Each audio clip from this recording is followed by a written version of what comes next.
तो कार्य कराने की दर को हम लोग पावर कहते हैं, जिसे हम लोग शक्ति के नाम से जाना जाता है। तो इसके लिए आंसर नंबर हमारा क्या हो जाएगा, इसके लिए आंसर नंबर हमारा बी हो जाएगा। कार्य कराने की दर को शक्ति कहलाती है। अब एनर्जी, फोर्स और वर्क को हम लोग नीचे समझते हैं, तीनों चीज क्या है। तो तीनों चीज क्या है, एनर्जी। एनर्जी जो होता है कार्य करने की क्षमता को हम लोग एनर्जी कहते हैं। अगर यही पूछ ले कार्य करने की क्षमता को हम लोग क्या कहते हैं, एनर्जी। पावर क्या होता है, कार्य करने की दर को पावर कहते हैं। पी बराबर जो होता है हमारा वर्क अपॉन टाइम होता है। पी बराबर क्या होता है, वर्क अपॉन टाइम होता है। वर्क अपॉन टाइम होता है, जिसे हम लोग डब्लू डब्लू अपॉन एस भी कह दे। पी बराबर डब्लू अपॉन टी भी कहा जाता है। टाइम को सेकंड भी कुछ लोग कहते हैं, ठीक। तो पी बराबर डब्लू अपॉन टी भी कहते हैं, ठीक। फोर्स क्या है, कार्य करने के कारण है। कार्य करने का कारण दर नहीं है। जैसे ये कोई मास का ऑब्जेक्ट है, तो उस पर अगर हम फोर्स बाहरी एक्सटर्नल फोर्स लगाते हैं, बाहरी एक्सटर्नल फोर्स लगाते हैं, तो वह ऑब्जेक्ट वाली मास जो वस्तु है वो हमारी कैसे आ जाती है, मोशन में आ जाती है या इधर उधर हिलने लगती हैं। तो वही कह रहा कि कार्य करने का कारण। तो कार्य कौन करा रहा है, फोर्स करा रहा है। कार्य कौन करा रहा है, बल करा रहा है इस पे, ठीक। वर्क का होता है, वर्क जो होता है ऊर्जा का प्रयोग है, दर नहीं है। वर्क जो होता है ऊर्जा का प्रयोग होता है। डब्लू बराबर क्या होता है, एफ इंटू एस होता है। विस्थापन बल इंटू विस्थापन ऊर्जा का प्रयोग होता है, ठीक। तो इसके जो आंसर हो गए, कार्य कराने की दर को हम लोग क्या कहते हैं, पावर कहते हैं। तो आंसर नंबर बी हो गया। लेकिन कार्य करने की अगर क्षमता पूछ लिया जाए तो एनर्जी होता है, ठीक। तीसरा क्वेश्चन कह रहा है कि when a ray of light passes from denser to rare medium. कह रहा कि एक किरण है जो लाइट प्रकाश के माध्यम से डेंसर मतलब घने घने माध्यम से विरल माध्यम में जाती है। कह रहा जब प्रकाश घने माध्यम से विरल माध्यम में जाती है तो ये क्या करती है, बैंड टू वर्ड नॉर्मल, क्या वह अभिलंब की ओर जुड़ती है।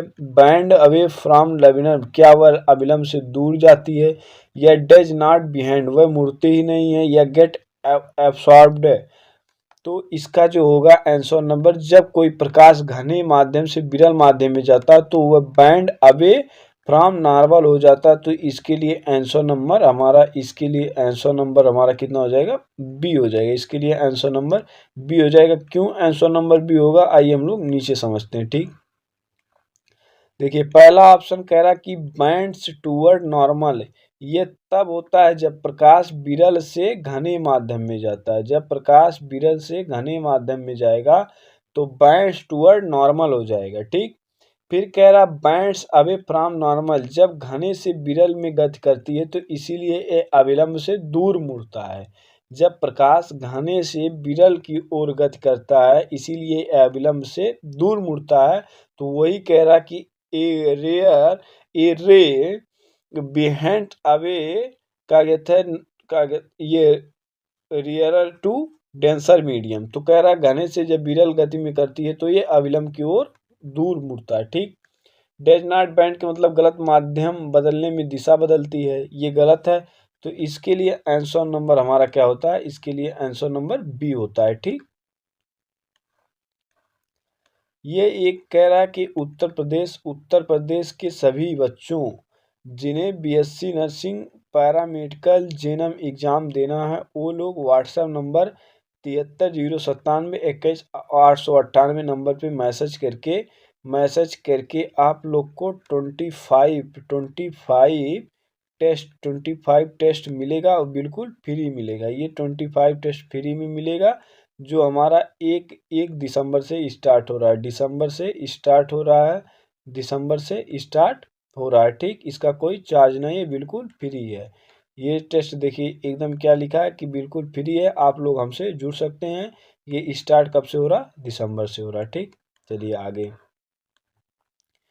4 नंबर क्वेश्चन कह रहा कि electric current is measured by, कह रहा विद्युत धारा मापने का अंतर है। जो इलेक्ट्रिक करंट होता है उसे किसे मापा जाता है, वोल्ट मीटर से, एमीटर से, ओम से, रोस्टेट से। तो वोल्ट मीटर से हम क्या नापते हैं, विभवांतर को नापते हैं, वोल्टेज को। ओम मीटर से क्या नापते हैं, इसमें प्रतिरोध की मात्रा नापा जाता है। ठीक, तो वही कह रहा विद्युत धारा मापने वाला यंत्र को हम लोग एमीटर कहते हैं। तो इसके लिए आंसर नंबर हमारा क्या हो जाएगा, इसके लिए आंसर नंबर बी हो जाएगा। विद्युत धारा मापने वाले को एमीटर कहते हैं। ठीक, तो आइए नीचे समझते हैं क्या होते हैं वोल्ट मीटर। तो वोल्ट मीटर जो हमारा होता है वो वोल्टेज नापता है। वोल्ट मीटर जो हमारा होता है वो क्या नापता है, वो हमारा वोल्टेज मापता है। ठीक, एमीटर क्या होता है, एमीटर धारा करंट मापने के लिए प्रयोग किया जाता है। एमीटर जो होता है धारा करंट मापने का प्रयोग किया जाता है। ओम मीटर प्रतिरोध मापता है। ठीक, रो स्टेट क्या कहता है, धारा को नियंत्रित करता है, मापता नहीं है। तो वही पूछा है धारा को कौन मापता है, तो हमारा एमीटर मापता है। ठीक, तो इसके लिए आंसर नंबर क्या हम बताएं, ऊपर ही बी होता है। ठीक, अगला 5 नंबर क्वेश्चन कह रहा है कि the image formed by the plane mirror, कह रहा कि जो समतल दर्पण से बनी प्रतिबिंब होती है रियल एंड इन्वर्टेड होती है, वर्चुअल एंड इरेट होती है, रियल और इरेट होती है, इनलार्ज्ड होती है। ठीक, तो जो समतल दर्पण द्वारा प्रतिबिंब जो बनता है, ये प्रतिमा नहीं, प्रतिमा कहो या प्रतिबिंब कहो, प्रतिबिंब कहो, तो प्रतिबिंब जो बनेगी हमारा वो कैसे बनेगी, प्रतिबिंब हमारा तो वर्चुअल एंड इरेट बनती है। वर्चुअल एंड इरेट किससे बनती हैं, प्लेन मिरर से बनती है। तो इसके लिए आंसर नंबर बी हो गया। रियल और इन्वर्टेड, रियल और इरेट ये किससे बनती है, आइए हम लोग नीचे समझते हैं। ठीक, तो देखो रियल एंड इन्वर्टेड जो होती है ये अवतल दर्पण से बनती है। रियल और इन्वर्टेड जो प्रतिबिंब होती है हमारे किससे बनती है, अवतल दर्पण से। ठीक, वर्चुअल और इरेट जो होती है ये समतल दर्पण हमेशा सीधी और आभासी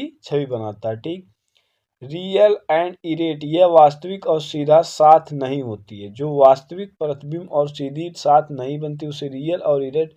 इलाज का मतलब आकार समान होता है, बड़ा नहीं। इलाज का मतलब जो होता है आकार समान होता है, बड़ा नहीं। तो वही कह रहा है कि समतल दर्पण द्वारा बना प्रतिबिंब कैसा होता है, वर्चुअल और इरेट होता है। ठीक, और अवतल दर्पण से बना प्रतिबिंब कैसा होता है, रियल और इन्वर्टेड होता है। ये दोनों चीज याद कर लीजिए, ये हमारा इंपॉर्टेंट है। ठीक, इंपॉर्टेंट है, क्वेश्चन पूछा जा सकता है। ठीक, अगला क्वेश्चन कह रहा है कि the process of the depositing a metal layer on other metal of electricity is called, कह रहा विद्युत द्वारा एक धातु से दूसरी धातु पे परत चढ़ाने की प्रक्रिया क्या कहलाती है, कोरिएंशन कहलाती है, इलेक्ट्रोप्लोटिंग कहलाती है, रस्टिंग कहलाती है, रिफिनिंग कहलाती है। ठीक, तो एक धातु से दूसरे धातु के ऊपर परत चढ़ाने की प्रक्रिया को हम इलेक्ट्रोप्लोटिंग कहते हैं, इलेक्ट्रोप्लोटिंग कहते हैं। तो इसके लिए आंसर नंबर हमारा, इसके लिए आंसर नंबर बी हो जाता है, बी हो जाता है। ठीक, आइए कोरिएंशन या रस्टिंग और रिफिनिंग के बारे में नीचे समझते हैं, ये तीनों चीज क्या होता है। ठीक, तो देखो जो कोरिएंशन होता है ये धातु का क्षरण करता है। धातु का क्षरण कहलाने की प्रक्रिया को कहते हैं कोरिएंशन, कहते हैं कोरिएंशन। इलेक्ट्रोप्लोटिंग क्या होती है, इलेक्ट्रोप्लोटिंग में धातु द्वारा धातु की परत चढ़ाना, धातु के द्वारा धातु की परत चढ़ाना इलेक्ट्रोप्लोटिंग कहलाती है। ठीक, रस्टिंग का मतलब होता है जंग लगना, रस्टिंग का मतलब जंग लगना। रिफिनिंग का मतलब होता है शुद्धिकरण की प्रक्रिया। कह रहा कि अगर लोहे में शुद्धिकरण की प्रक्रिया को क्या कहेंगे, रिफिनिंग कहेंगे। ये सभी से एमसीक्यू क्वेश्चन बन जा सकते हैं, जैसे जेएनएम एग्जाम में ये सभी से क्वेश्चन एक बन सकते हैं कि धातु के ऊपर धातु की परत चढ़ाना क्या कहलाती है, इलेक्ट्रोप्लोटिंग कहलाती है। धातु में जंग लगना उसे क्या कहती है, रस्टिंग कहलाती है। धातुओं को शुद्धिकरण प्रक्रिया को रिफिनिंग कहते हैं। ये सभी ऐसे क्वेश्चन हमारे बनने के चांसेस रहते हैं साइंस में। ठीक, साइंस में 7 नंबर क्वेश्चन कह रहा है कि which gas is produce during photosynthesis, कह रहा फोटोसिंथेसिस प्रकाश संश्लेषण में कौन सी गैस निकलती है। प्रकाश संश्लेषण जब होता है तो कौन सा गैस निकलता है, कार्बन डाइऑक्साइड, ऑक्सीजन, नाइट्रोजन या हाइड्रोजन। तो प्रकाश संश्लेषण किस में होता है, प्रकाश संश्लेषण जो हमारा होता है ये प्लांट में होता है, ये प्लांट में होता है। ठीक, प्लांट में होता है। तो प्लांट हमेशा क्या निकालते हैं, ऑक्सीजन निकालते हैं। तो इसके लिए आंसर नंबर हमारा क्या हो गया, इसके लिए भी आंसर नंबर हमारा बी हो गया, इसके लिए आंसर नंबर बी हो गया। ठीक, तो आइए देखते हैं कार्बन डाइऑक्साइड क्या होता है। तो जो लास्ट में ये दिया है कार्बन डाइऑक्साइड जो होता है, कार्बन डाइऑक्साइड पौधे इसे लेते हैं, कार्बन डाइऑक्साइड को पौधे लेते हैं। ठीक, ऑक्सीजन क्या होता है, प्रकाश संश्लेषण में जल से ऑक्सीजन बनती है। जब प्रकाश संश्लेषण होता है तो जल से ही ऑक्सीजन बनती है। ठीक, नाइट्रोजन इसमें कोई परिवर्तन नहीं होता है, हाइड्रोजन ये भीतर उपयोग होती है, ये भीतर उपयोग होती है। ठीक, तो कह रहा कि पौधे कौन सा गैस लेते हैं, तो पौधे हमेशा कौन सा गैस लेते हैं, CO2 लेते हैं। और छोड़ते कौन सा गैस है, तो वो लोग O2 छोड़ते हैं। जो O2 कौन लेता है, O2 जो होता है ह्यूमन बींग लेता है, ह्यूमन बींग एनिमल्स जितने आते हैं, और CO2 जो होता है प्लांट में जितने आते हैं, ये सब CO2 लेते हैं। ठीक, CO2 लेते हैं। अगला 8 नंबर क्वेश्चन कह रहा कि which part of the plant absorb water and mineral. कह रहा है कि पौधों का कौन सा भाग है, एब्सॉर्ब मतलब अवशोषित करना या ग्रहण करना। कह रहा पौधे का कौन सा भाग है जो जल व खनिज को अवशोषित करता है। ये प्लांट कोई है, ये मान लीजिए कोई प्लांट है, तो प्लांट का कौन सा भाग है जो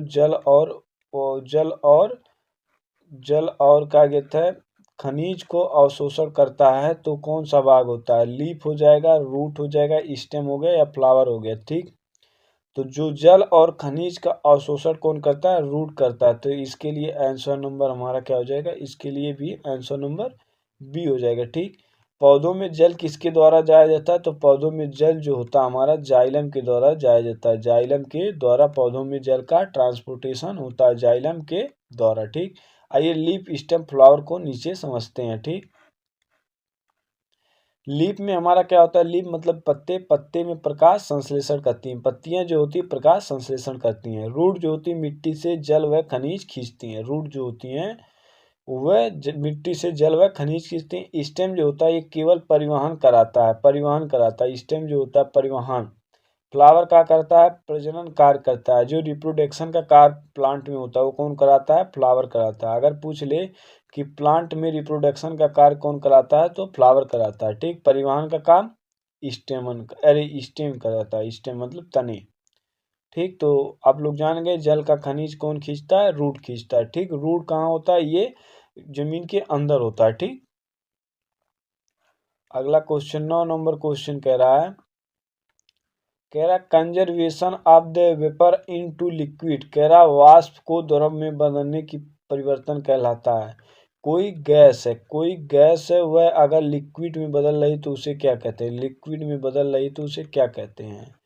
कोई गैस लिक्विड में बदल रही तो उसे क्या कहते हैं, तो क्या वेपराइजेशन कहते हैं, कंडेंसेशन कहते हैं, सब्लिमेशन कहते हैं, या मेल्टिंग कहते हैं। ठीक, सब्लिमेशन का मतलब होता है ठोस का सॉलिड का गैस में चेंज होना, सब्लिमेशन कहलाता है। ठीक, तो वाष्प जो गैस का लिक्विड में बनना एक कंडेंसेशन प्रक्रिया होती है। तो इसके लिए आंसर नंबर हमारा क्या हो जाएगा, इसके लिए आंसर नंबर हमारा बी हो जाएगा। ठीक, इसके लिए आंसर नंबर बी हो जाएगा। अब वेपराइजेशन, सब्लिमेशन, मेल्टिंग नीचे समझते हैं ये तीन चीज क्या होते हैं। ठीक, वेपराइजेशन का मतलब होता है द्रव से वाष्प बनना। लिक्विड क्या कह रही है, अगर गैस बन रही, लिक्विड गैस बन रही तो उसे क्या कहते हैं, वेपराइजेशन कहते हैं। वे इसे हम लोग वेपराइजेशन कहते हैं, वेपराइजेशन कहते हैं। अगर कोई लिक्विड गैस बन रही तो वेपराइजेशन कहते हैं। अगर गैस कोई लिक्विड बन रही है, अगर गैस कोई लिक्विड बन रही तो उसे हम लोग क्या कहते हैं, कंडेंसेशन कहते हैं, कंडेंसेशन कहते हैं, कंडेंसेशन कहते हैं। ठीक, सब्लिमेशन का मतलब होता है, सब्लिमेशन का मतलब होता है सॉलिड टू गैस बनना। अगर कोई सॉलिड गैस बन रहा है, अगर कोई सॉलिड गैस बन रहा है तो उसे हम लोग क्या कहते हैं, सब्लिमेशन कहते हैं, सब्लिमेशन कहते हैं, सब्लिमेशन कहते हैं। ठीक, ठोस से द्रव बनता है। अगर कोई सॉलिड है, सॉलिड से अगर हम लिक्विड बना दें, अगर सॉलिड से लिक्विड बना दें तो उसे हम लोग क्या कहते हैं, मेल्टिंग करना पड़ता है, मेल्टिंग करना पड़ता है। ठीक, सॉलिड से अगर हमें लिक्विड बनाना तो मेल्टिंग करना पड़ता है। तो ये चारों चीज़ हमारे लिए क्या है, ये चारों चीज़ हमारे लिए इम्पॉर्टेंट है, ये आप लोग याद कर लीजिए, ध्यान में रखिएगा। ठीक, वेपराइजेशन में क्या होता है, वेपराइजेशन में द्रव से वाष्प बनता है। कंडेंसेशन में क्या होता है, वाष्प ठंडा होकर द्रव बनाता है। ठीक, सब्लिमेशन में क्या होता है, ठोस जो होता है वो सीधे हमारे वाष्प बन जाता है। ठीक, तो ये हो गया। आइए अगले क्वेश्चन पे बढ़ते हैं। ठीक, 10 नंबर क्वेश्चन क्या कहता है कि element reacting with both acid and base, कह रहा वह तत्व जो अम्ल व क्षार दोनों से अपक्रिया करता है। अगर कोई तत्व अम्ल और क्षार से दोनों से अपक्रिया कर रहा तो वो तत्व क्या होगा, एम्फोटेरिक कहलाएगा। अगर एसिड और बेस से वह अपक्रिया कर ले रहा है दोनों से, तो उसे एम्फिटोरिक पदार्थ कहते हैं, एम्फिटोरिक्स कहते हैं। ठीक। सोडियम जो होता है ये अम्ल एसिड के साथ रिएक्शन करता है, सोडियम जो होता है ये एसिड के साथ, तो वही कह रहा अम्ल व क्षार दोनों से अपक्रिया कर रहा तो उसे जिंक कहलाता है, जिंक जिसे Zn कहते हैं। ठीक। तो इसके लिए आंसर नंबर भी हमारा बी हो जाएगा। ठीक। इसके लिए आंसर नंबर बी हो जाएगा। और कॉपर सल्फर नीचे देखते हैं क्या है। ठीक। सोडियम कह रहा कि सोडियम जो होता है केवल अम्ल से क्रिया करता है, सोडियम जो होता है केवल अम्ल से क्रिया करता है। जिंक जो होता है अम्ल व क्षार दोनों से क्रिया करता है, इसीलिए एम्फोटेरिक नेचर कहते हैं। जो अगर अम्ल और जिंक एसिड और बेस से अपक्रिया मतलब रिएक्शन करेगा उसे एम्फोटेरिक कहते हैं। एम्फोटेरिक में पीबीओ होता है, जेड होता है, जेड एन एस 4 होता है, ये सभी एम्फोटेरिक नेचर के होते हैं। ठीक। कॉपर जो होता है ये हमारे अम्लों से ज़्यादा अपक्रिया करता है। कॉपर जो होता है ये एसिड से कमज़ोर अपक्रिया करता है। कॉपर जो होता है एसिड से कमज़ोर वीक रिएक्शन करता है। ठीक। सल्फर जो होता है, सल्फर एक अधातु है, प्रतिक्रिया नहीं देता है। अधातु एसिड से प्रतिक्रिया नहीं देते हैं। ठीक। तो जान गए सोडियम केवल अम्ल से अब किससे क्रिया करता है, जिंक जो होता है अम्ल व क्षार दोनों से क्रिया करता है। ठीक। कॉपर हमारा वीक है, अम्ल अपक्रिया करता है। ठीक। आइए अगले क्वेश्चन पे।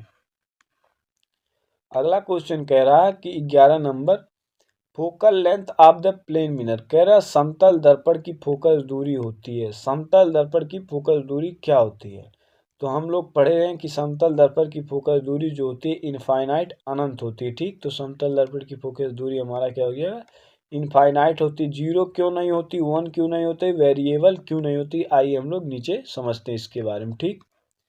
कह रहा जीरो इसलिए नहीं होती क्योंकि समतल दर्पण का फोकस केंद्र नहीं होता। अगर समतल दर्पण का फोकस केंद्र होता तो उसका फोकल लेंथ इनफाइनाइट नहीं, उसका जीरो होता। तो ही कह रहा है कि समतल दर्पण का फोकस केंद्र नहीं होता, इनफाइनाइट समतल दर्पण की वक्रता त्रिज्या अनंत होती है। जो समतल दर्पण की वक्रता त्रिज्या होती है वो हमारा अनंत होती है।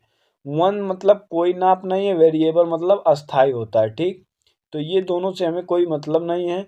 यही कह रहा कि जीरो इनफाइनाइट, जीरो तब होगा जब समतल दर्पण की फोकस केंद्र नहीं होंगे, तब जीरो होंगे, अगर नहीं है तो जीरो नहीं है। ठीक। तो हम लोग इसको देख रहे हैं। अगले क्वेश्चन पे चलिए। कह रहा कि 12 नंबर क्वेश्चन कह रहा कि गुड कंडक्टर ऑफ इलेक्ट्रिसिटी, कह रहा विद्युत का अच्छा चालक, चालक मतलब जिससे करंट प्रवाहित हो जाए उसे चालक कहते हैं। ठीक।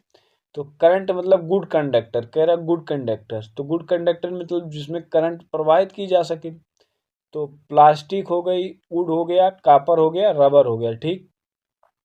तो देखो प्लास्टिक तो हमारा इंसुलेटर में आएगा, वुड तो हमारा वुड जो लकड़ी होता है बैड कंडक्टर है। रबर तो रबर से करंट तो जाएगा नहीं, वो भी हमारा बैड कंडक्टर। तो इसके लिए इलेक्ट्रिसिटी के लिए हमारा कॉपर जो होता है, कॉपर आंसर नंबर सी जो होगा, इसका आंसर नंबर हमारा सी जो कॉपर होगा, ये इलेक्ट्रिसिटी के लिए गुड कंडक्टर होता है। ठीक। गुड कंडक्टर होता है। ठीक। तो ये आइए देखते हैं। प्लास्टिक जो होता है ये इंसुलेटर होता है। ठीक। वुड मतलब लकड़ी खराब चालक होता है। कॉपर से क्या होता है, इलेक्ट्रॉन मुक्त प्रवाह उत्कृष्ट चालक होते हैं। जिसमें इलेक्ट्रॉन प्रवाह होगा वो हमारे सब क्या थे, चालक होंगे, इलेक्ट्रिक कंडक्टर होंगे। ठीक। रबर क्या होता है, ये हमारा इंसुलेटर होता है। इंसुलेटर मतलब इन कंडक्टर जिससे धारा प्रभावित ना होती। ठीक। 13 नंबर क्वेश्चन कह रहे हैं कि chemical used in black white photography, कह रहा ब्लैक एंड वाइट फोटोग्राफिक में रसायन क्या होते हैं? जो ब्लैक एंड फोटोग्राफिक में रसायन का उपयोग किया जाता है, AgBr का किया जाता है, CuSO4 का या NaCl का या ZnO का। ZNO भी एक एम्फोटेरिक होता है क्योंकि इसमें एसिड और बेस से दोनों रिएक्शन कर सकता है ZNO। ठीक, तो ब्लैंक और वाइट फोटोग्राफी में हम लोग AGBR का करते हैं, तो इसके लिए आंसर नंबर हमारा क्या हो जाएगा, इसके लिए आंसर नंबर ए हो जाएगा। CuSO4 NaCl ZN को नीचे समझते हैं ये तीनों चीज क्या होते हैं। ठीक, देखो AGBR जो होता है ये प्रकाश में काला पड़ता है, AGBR जो होता है प्रकाश में काला पड़ जाता है, इसीलिए इसे फोटोग्राफी में उपयोग किया जाता है। ठीक, अगर कोई पूछ ले फोटोग्राफी का उपयोग क्यों किया जाता है AGBR का, तो वह प्रकाश में कैसा रंग हो जाता है, ब्लैक रंग हो जाता है, ब्लैक रंग हो जाता है, काला रंग हो जाता है। ठीक, CuSO4 का प्रयोग प्रयोगशाला रसायन में किया जाता है, CuSO4 का प्रयोगशाला रसायन में। NaCl को सोडियम क्लोराइड कहते हैं, इसे खाने का नमक कहा जाता है, NaCl को सोडियम क्लोराइड कहते हैं, इसे खाने का नमक कहा जाता है। ZNO को सफ़ेद पाउडर या रंगों में उपयोग किया जाता है। अगर कोई पूछ ले सफ़ेद पाउडर के नाम से जाना जाता है, तो जिंक ऑक्साइड को सफ़ेद पाउडर या रंगों में उपयोग किया जाता है। ठीक, 14 नंबर क्वेश्चन कह रहा है कि विटामिन प्रोड्यूस्ड बाय सनलाइट, कह रहा सूर्य के प्रकाश से बनने वाली vitamin vitamin A, vitamin D, vitamin C, vitamin K. तो विटामिन ए जो होता है ये हमारा रेटिनॉल कहते हैं। विटामिन ए जो होता है इसकी कमी से क्या नहीं होता, नाइट ब्लाइंडनेस नहीं होता, नाइट ब्लाइंडनेस नहीं होता है। ठीक, नाइट ब्लाइंडनेस नहीं होता है। ठीक, तो सूर्य के प्रकाश से निकलने वाले विटामिन हमारा विटामिन डी होता है, विटामिन डी होता है। तो इसके लिए आंसर नंबर हमारा क्या हो जाता है, इसके लिए आंसर नंबर हमारा बी हो जाता है। अब vitamin A, vitamin C, vitamin K क्या है, आइए नीचे देखते हैं। ठीक, तीनों क्या हैं। तो विटामिन ए जो होता है, विटामिन ए जो होता है आंखों के लिए लाभदायक होता है। विटामिन ए जो हमारा होता है वो आंखों के लिए लाभदायक होता है। विटामिन डी से सूर्य प्रकाश से त्वचा बनाता है, सूर्य प्रकाश से त्वचा बनाता है। विटामिन सी हमारे फलों में मिलता है, फल मतलब खट्टे, जहाँ खट्टे चीज का उपयोग किया जाए वहाँ विटामिन सी है। विटामिन के रक्त जमावट के लिए उपयोग किया, रक्त जमावट के लिए उपयोग विटामिन के का उपयोग किया जाता है। ठीक, तो आगे क्वेश्चन पे चलते हैं। 15 नंबर क्वेश्चन कहते हैं कि reaction in which heat released, कह रहा उस अपक्रिया का क्या नाम कहेंगे जिससे ऊष्मा निकलती है। ऊष्मा निकलने की प्रक्रिया एंडोथर्मिक कहलाती है, एक्सोथर्मिक कहलाती है, या फोटोकेमिकल कहलाता है, या थर्मल कहलाता है। तो जिसमें ऊष्मा निकलती है, जिसमें ऊष्मा ग्रहण किया जाता है, उस ग्रहण अगर कोई चीज ग्रहण किया जाता है तो उसको थर्मिक कहते हैं। अगर कोई ऊष्मा निकल रही तो उसे एक्सोथर्मिक किया जाता है। तो इसके लिए आंसर नंबर हमारा, इसके लिए भी आंसर नंबर हमारा बी हो जाएगा, इसके लिए आंसर नंबर बी हो जाएगा। ठीक, आइए फोटो केमिकल और थर्मल के उपयोग में नीचे देखते हैं। ठीक, कह रहे हो अगर ऊष्मा अवशोषित होती है, अगर ऊष्मा अवशोषित होती है तो उसे एंडोथर्मिक कहते हैं। अगर ऊष्मा निकलती है जैसे दहन में तो उसे एक्सोथर्मिक कहते हैं।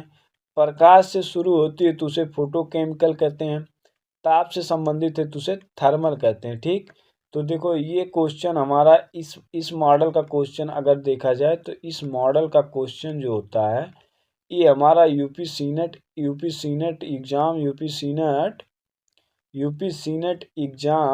एग्जाम 2024 में पूछा गया था, 2024 में क्वेश्चन पूछा गया था। ठीक, एक्सोथर्मिक एंडोथर्मिक में एग्जाम्पल पूछ लिया गया था कि कौन सा रिएक्शन एक्सोथर्मिक है, कौन सा एंडोथर्मिक है। ठीक, आइए आगे चलते हैं। 16 नंबर क्वेश्चन कह रहा है कि ऑर्गन प्यूरिफाई ब्लड, कह रहा रक्त को शुद्ध करने वाला अंग, कह रहा है कि ऑर्गन प्यूरिफाई ब्लड, रक्त को शुद्ध करने वाला अंग को लीवर कहते हैं, किडनी कहते हैं, हार्ट कहते हैं, या लंग्स कहते हैं। ठीक, लीवर जो होता है ये हमारा कैसा होता है, लीवर जो हमारा होता है ये लार्ज पार्ट होता है, लार्ज पार्ट होता है, large part of body, large part of body जो होता है, लार्ज पार्ट ऑफ बॉडी कौन होता है, लीवर होता है। ठीक, लीवर से क्या निकलता है, लीवर से हमारा एक बाइल नाम का पिगमेंट निकलता है, बाइल नाम से पिगमेंट निकलता है, बाइल नाम से पिगमेंट निकलता है। ठीक, हार्ट का काम क्या होता है, इसका हार्ट का काम क्या होता है, ब्लड को पंप करना, ब्लड को पंप किसे करता है, ब्लड पंप जो हमारा करता है ये हार्ट करता है, ठीक। लंग्स क्या करता है, गैस का एक्सचेंज करता है। लंग्स जो होता है गैस का एक्सचेंज करता है, ठीक। तो organ purify blood, organ purify blood के नाम से हमारा किडनी होता है। तो इसके लिए आंसर नंबर हमारा बी हो जाएगा, ठीक। इसके लिए आंसर नंबर बी हो जाएगा, ठीक। लीवर क्या करता है, लीवर हमारा चप चपा पचय चय या पचय कार्य करता है, ठीक। किडनी क्या करता है, रक्त से अपशिष्ट हटाता है। हार्ट का काम रक्त को पंप करता है। लंग्स गैस का विनिमय करता है, ठीक। तो ये हो गया हमारा कंप्लीट, ठीक। अब अगले क्वेश्चन पे बढ़ते हैं, ठीक। कह रहा कि कह रहा 17 number, acid present in vinegar. कह रहा कि विनेगर मतलब सिरके, सिरके में पाए जाने वाला कौन सा अम्ल होता है, formic acid, acetic acid, lactic acid या सिट्रिक एसिड, ठीक। तो लैक्टिक एसिड किस में पाया जाता है, लैक्टिक एसिड हमारा मिल्क में पाया जाता है। लैक्टिक एसिड जो होता है ये हमारे मिल्क में पाया जाता है, ठीक। फॉर्मिक एसिड जो होता है ये हमारे चींटी के डंक में पाया जाता है। चींटी के डंक में पाया जाता है। चींटी के डंक में कौन सा एसिड पाया जाता है, फॉर्मिक एसिड। ये क्वेश्चन हमारा यूपी सीनियर 2024 का क्वेश्चन है। यूपी सीनियर 2024 का क्वेश्चन है कि चींटी में कौन सा एसिड पाया जाता है, तो फॉर्मिक एसिड पाया, ठीक। सिट्रिक एसिड हमारे ये खट्टे फलों में पाया जाता है, ठीक। तो विनेगर में हमारा एसिटिक एसिड होता है। तो इसके लिए आंसर नंबर हमारा क्या हो जाएगा, इसके लिए आंसर नंबर हमारा क्या हो जाएगा, बी हो जाएगा।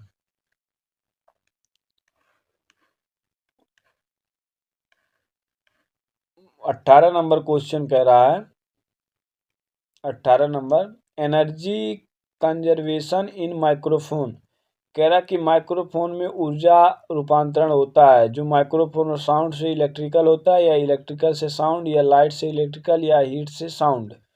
तो माइक्रोफोन में ऊर्जा का हस्तांतरण, ये चारों ऑप्शन हम लोग नीचे देख लेते हैं कि इसमें कौन सा क्या होता है। देखो, साउंड का काम क्या होता है, साउंड साउंड जो होता है इलेक्ट्रिकल को, ध्वनि को विद्युत संकेत में बदलता है। यही जो है हमारा साउंड इलेक्ट्रिकल में बदलता है। तो इसका आंसर नंबर तो एक है। इसका आंसर नंबर हम बता दें, इसका आंसर नंबर तो हमारा ए है, ठीक। लेकिन इलेक्ट्रिकल क्या होता है, इलेक्ट्रिकल हमारा साउंड ये लाउड स्पीकर करता है। लाउड स्पीकर का काम क्या होता है, लाउड स्पीकर का काम जो होता है वह इलेक्ट्रिकल टू साउंड में कन्वर्ट करता है। लाउड स्पीकर जो होता है वह इलेक्ट्रिकल को साउंड में कन्वर्ट करता है। सोलर सेल क्या करती है, ये लाइट से इलेक्ट्रिकल में कन्वर्ट करती है। सोलर सेल जो होती है वो लाइट, सनलाइट पाती है, उसमें किस में कन्वर्ट करती है, इलेक्ट्रिकल में करती है, ठीक। हीट टू साउंड ये कोई रूपांतरण नहीं होता है, ठीक। तो ये हमारे हिसाब से ये तीनों हमारे लिए इम्पॉर्टेंट है। इसको हमें लोग एक बार देख लेते हैं कि कौन सी एनर्जी किस में रूपांतर। सोलर सेल क्या करती है, सनलाइट को इलेक्ट्रिकल में करती है। लाउड स्पीकर क्या करती है, इलेक्ट्रिकल को साउंड में करती है। और ये जो पहला क्वेश्चन दिया था, ये क्वेश्चन कह रहा है कि माइक्रोफोन ऊर्जा का हस्तांतरण कैसे करता है। तो माइक्रोफोन जो होता है वह ऊर्जा का हस्तांतरण साउंड टू इलेक्ट्रिकल करता है, ठीक। तो आइए अगले क्वेश्चन पे चलते हैं। अगला क्वेश्चन कह रहा है, अगला question 19 number, process by which green plant make food. हरा पौधा भोजन बनाता है रिस्पायरेशन से, फोटोसिंथेसिस से, डाइजेशन से, या ट्रांसपीरेशन से। तो हरा पौधा जो अपना भोजन बनाता है किससे, फोटोसिंथेसिस से। तो इसके लिए आंसर नंबर बी, इसके लिए आंसर नंबर हमारा क्या हो जाएगा, इसके लिए आंसर नंबर बी हो जाएगा, ठीक। आइए देखते हैं रिस्पायरेशन क्या होता है। रिस्पायरेशन में हमारा क्या होता है, रिस्पायरेशन में ऊर्जा बनती है, भोजन नहीं। ऊर्जा का बनना रिस्पायरेशन कहलाता है। फोटोसिंथेसिस में सूर्य का प्रकाश CO2 प्लस H2O से ग्लूकोज बनाता है। डाइजेशन मतलब भोजन का टूटना डाइजेशन कहलाता है। ट्रांसपायरेशन मतलब जन की हानि प्रक्रिया होती, ठीक। अगला कह रहा है कि 20 नंबर क्वेश्चन कह रहा कि gas involved when zinc react with HCl। कह रहा कि जब जिंक HCl से अपक्रिया करती तो कौन सा गैस निकलता। देखो, Zn है प्लस HCl। जब Zn प्लस HCl का रिएक्शन करते हैं तो ZnCl प्लस हाइड्रोजन, तो हाइड्रोजन गैस मुक्त हो रही है। तो वही कह रहा है कि जब Zn zinc plus HCl reaction करेंगे तो हाइड्रोजन गैस निकलती। तो इसके लिए आंसर नंबर बी हमारा क्या हो जाएगा, इसके लिए आंसर नंबर बी हो जाएगा, ठीक। तो ये आप लोग देख ही रहे हैं, इसमें तो कुछ है नहीं। हाइड्रोजन से जब Zn प्लस Cl रिएक्शन होता है तो ZnCl2 प्लस H2 सही रिएक्शन बनता है। ये रिएक्शन को संतुलित किया है, रिएक्शन को संतुलित किया, ठीक, और कुछ नहीं किया, संतुलित किया है, रिएक्शन को संतुलित कर दिया, ठीक। अगला क्वेश्चन कह रहा है, 21 नंबर क्वेश्चन कह रहा है कि कौन सा, कह रहा है कि device converting chemical energy to electrical energy, कह रहा है जो यंत्र है रासायनिक ऊर्जा को विद्युत ऊर्जा में बदलता है। ऐसा कौन सा यंत्र है जो रासायनिक ऊर्जा को विद्युत ऊर्जा में बदलता है? बैटरी है, जनरेटर है, मोटर है या ट्रांसफर है? तो देखो, जो रासायनिक ऊर्जा से इलेक्ट्रिकल ऊर्जा में बदल रहा है, विद्युत में, तो वह हमारा बैटरी है, बैटरी है। तो इसके लिए आंसर नंबर हमारा, इसके लिए आंसर नंबर बी हो गया, इसके लिए आंसर नंबर बी हो गया, ठीक। अब आइए जनरेटर, मोटर, ट्रांसफर देखते हैं, ठीक। तो बैटरी जो होता है ये रासायनिक अभिक्रिया से इलेक्ट्रॉन प्रवाह होता है, इसीलिए ये क्या कहता है, रासायनिक टू इलेक्ट्रिक। जनरेटर जो होता है ये यांत्रिक से विद्युत बनाता है, मोटर विद्युत से यांत्रिक बनाता है, यांत्रिक से विद्युत जनरेटर, मोटर से विद्युत यांत्रिक बनाता है, ठीक। तो ये दोनों चीज तो एक दूसरे के कॉम्बिनेशन में है, एक दूसरे से जुड़े हैं, ठीक। तो इसको ध्यान रखिए, जनरेटर क्या करता है, यांत्रिक से वैद्युत बनाता है, मोटर क्या करता है, वैद्युत से यांत्रिक बनाता है, ठीक। आइए नीचे एक कोई फ्रंट लगा, कह रहा वही फ्रंट है कि जिन बच्चों को बीएससी नर्सिंग पैरामेडिकल जीएनएम का एग्जाम देना, वो इस व्हाट्सएप नंबर पे मैसेज करके free free free 25 test series उपलब्ध करा सकते हैं, अपने पास फ्री 25 टेस्ट सीरीज उपयोग में ले सकते हैं, ठीक। तो आज का वीडियो आप लोग को अच्छी लगे तो ये एसआरपी क्लास की चैनल लोगो उसको सब्सक्राइब करें, शेयर करें और कमेंट में बताएं वीडियो कैसी थी, ठीक। तो आज हम लोग साइंस का पार्ट नंबर 3 देखें, आगे साइंस का पार्ट नंबर 4 देखेंगे, ठीक। तो आज के लिए इतना ही।